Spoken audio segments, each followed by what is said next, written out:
Tape www.suividécole-au-sénégal.com.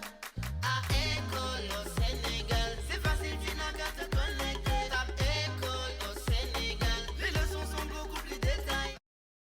Voilà, donc pour le troisième exercice, nous lisons HO, le dihydrogène, n'est-ce pas, réduit l'oxyde ferrique selon l'équation Fe2O3 plus H2, alors donne Fe plus H2O. Donc le dihydrogène réduit l'oxyde ferrique et vous avez du fer pur et de la vapeur d'eau.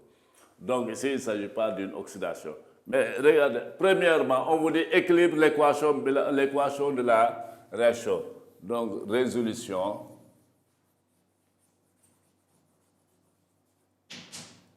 Hein, 3, 1, équation bilan. Équation bilan. Il faut donc Fe de O3 plus H2, n'est-ce pas, qui donne du Fe plus H2O. Comment équilibrer? Ici, on a 2 fers. Ici, on a un fer, je mets ici 2. Là, j'ai 3 oxygènes. Là, j'ai 1 oxygène, je mets ici 3. Vous voyez? Alors, ici, j'ai 2 hydrogènes. Ici, j'ai 3 fois 2, ça fait 6. Là, pour avoir 6, je multiplie ici par 3. Et c'est équilibré. Maintenant, aussitôt après, comme je l'ai dit tout à l'heure, il faut écrire le bilan molaire.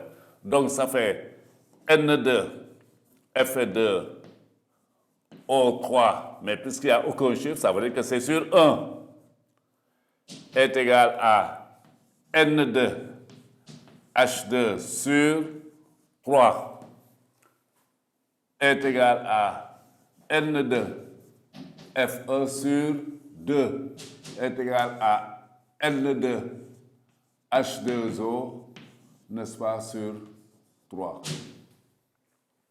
Voici donc le bilan molaire. Aussitôt après avoir écrit le bilan molaire, je retourne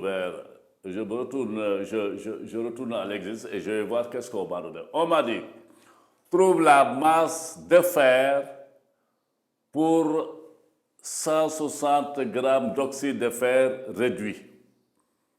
Alors, 160 grammes d'oxyde de fer réduit, on me demande la masse. Donc, 160 grammes d'oxyde de fer prouve la masse de fer. Voilà, on ne m'a pas parlé de dihydrogène, on ne m'a pas parlé d'eau. Alors donc, qu'est-ce que je vais faire? Mais je connais ici, qu'est-ce qu'on m'a dit? Les 160 grammes concernent quoi? L'oxyde de fer. Pour 160 grammes d'oxyde de fer. Donc, je vais chercher N de Fe2O3. Alors, calculons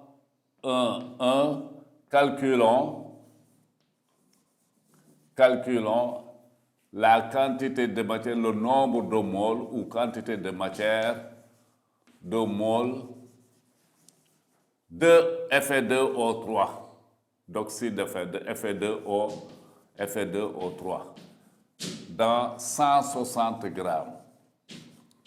Dans 160 grammes. On a N de Fe2O3 est égal à la masse divisée par la masse molaire de Fe2O3.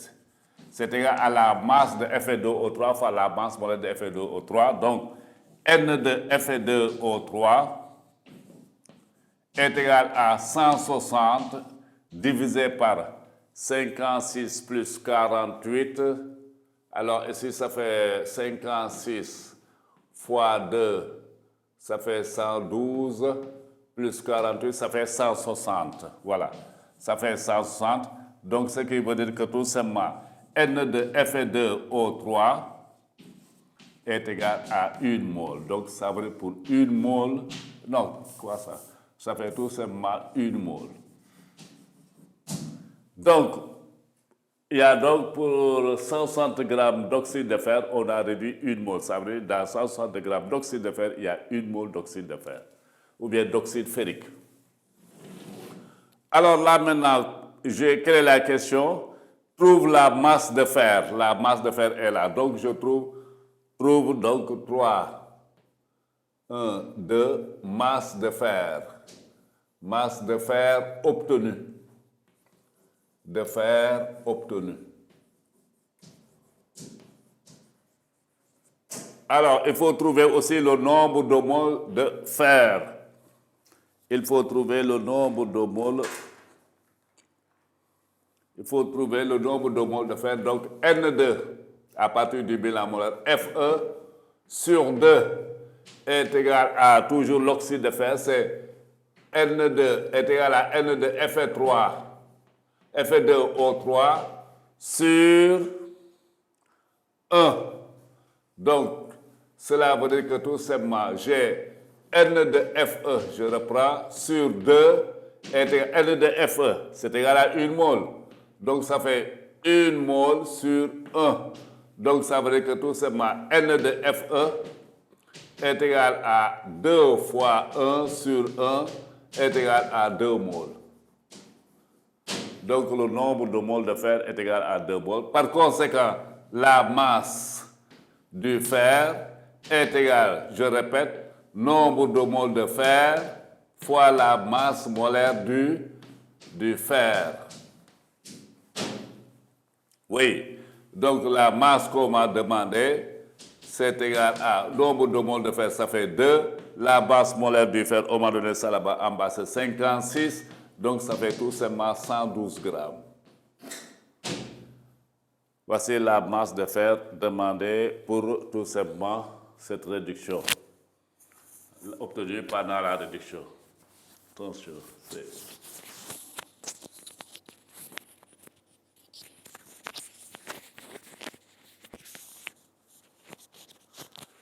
Alors, la question suivante.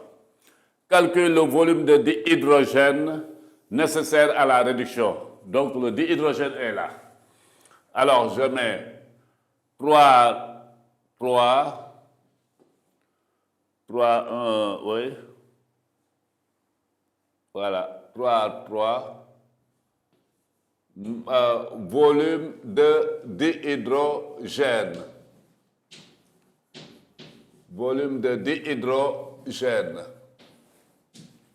nécessaire. Alors, il faut trouver également le nombre de moles de dihydrogène. Toujours quand on vous demande une masse ou bien un volume, il faut trouver la quantité de matière ou nombre de moles. Donc, j'ai, à partir du bilan molaire, donc j'ai N de H2 sur 3 est égal toujours à N de quoi encore? N de Fe2O3 ou bien même N de Fe, c'est la même chose comme je le connais, N de Fe.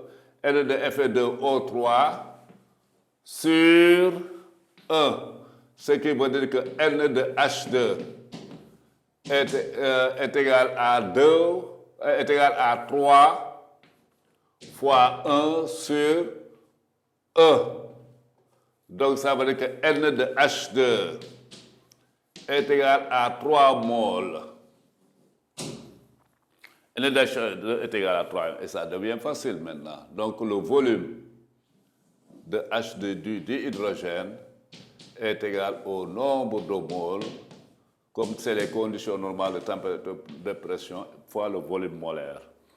Donc, ça fait tout simplement volume de H2, volume de dihydrogène est égal à 3 fois 22,4 litres, est égal tout simplement à 67,2 litres. Le volume de dihydrogène nécessaire, c'était égal à 67,2 litres. Voilà donc quelques exercices. Ça va? Suivi d'école au Sénégal, d'accord.